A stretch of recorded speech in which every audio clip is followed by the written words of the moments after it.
Liberate Lunations. My name is EllenAura, and today we're going to talk about the upcoming full moon in Aries that happens on October 1st. Full moon in Aries will be culminating at 2:05 p.m. and that's Pacific Standard Time. As we are all probably familiar with Aries energy, cardinal fire sign, very self-starting energy, very assertive, sometimes can be aggressive. It's ruled by Mars. So we think about all those Mars themes of aggression, assertion, passion. Those are all very prominent energies in this full moon in Aries coming up. One of the first aspects I want to talk about is Mars retrograde will be squaring both Pluto, who's still retrograde, and Saturn, who just recently stationed direct. This is definitely a push and pull energy that we've probably been feeling for a few months now.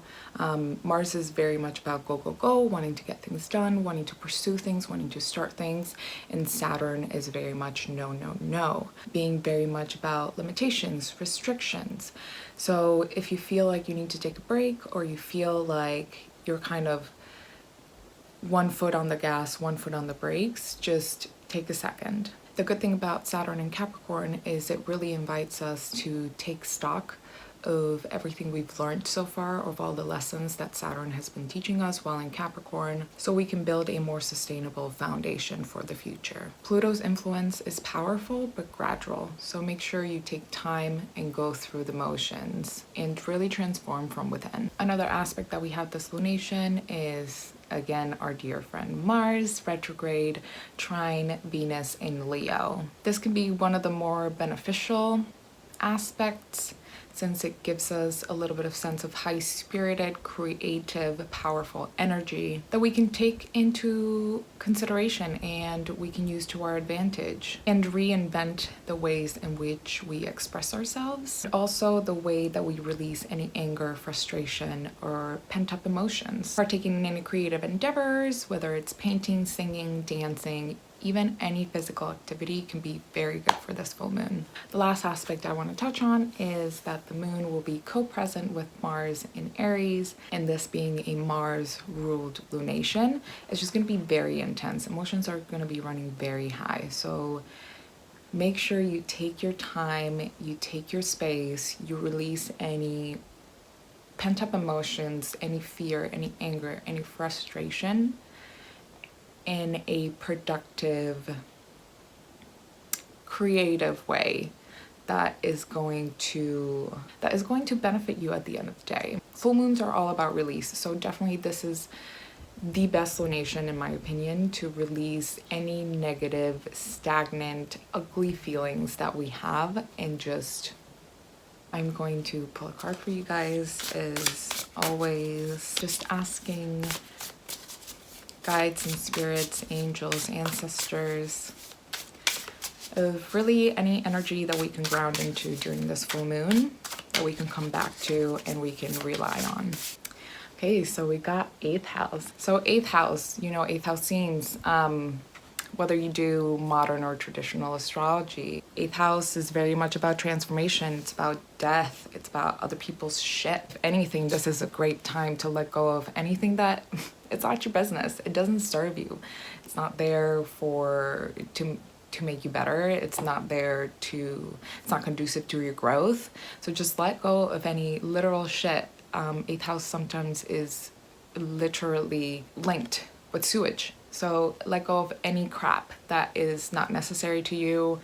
Any expectations around share resources, money, anything. If you have any troubles with people, financially or otherwise, this is a time to let go of all of that. As always, full moons, great time to get healings, to shed anything that doesn't serve you, like we talked about just now. Really, really good to get rebalanced to and recalibrated. I highly recommend that for this time. A great meditation for this time as well is one of our traditional meditations.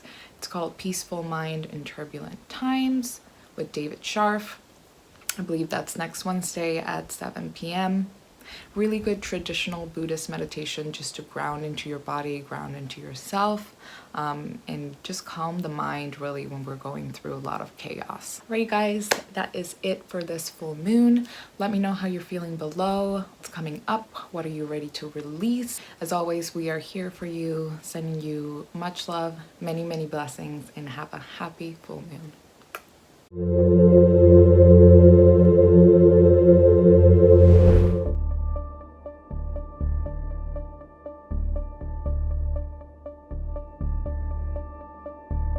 Energy healing is a form of therapy that helps treat the person on all levels of their life, spiritually, mentally, emotionally, etherically, which is energetically and physically.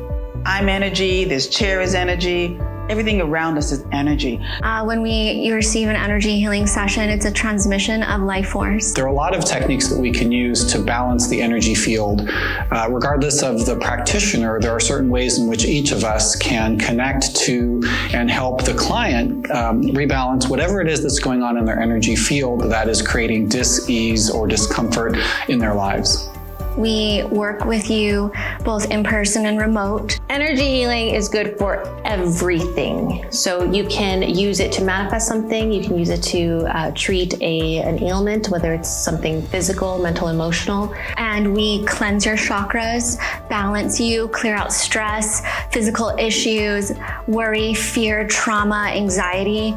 Release cords, release things in your life or in your body temple that are keeping you from moving forward. I normally suggest that people get energy healing whenever they feel that they need it. Healing energy work should be done on a regular basis, like taking a shower. If you're watching this and it crosses your mind, out of curiosity, get a healing. You're being called to it.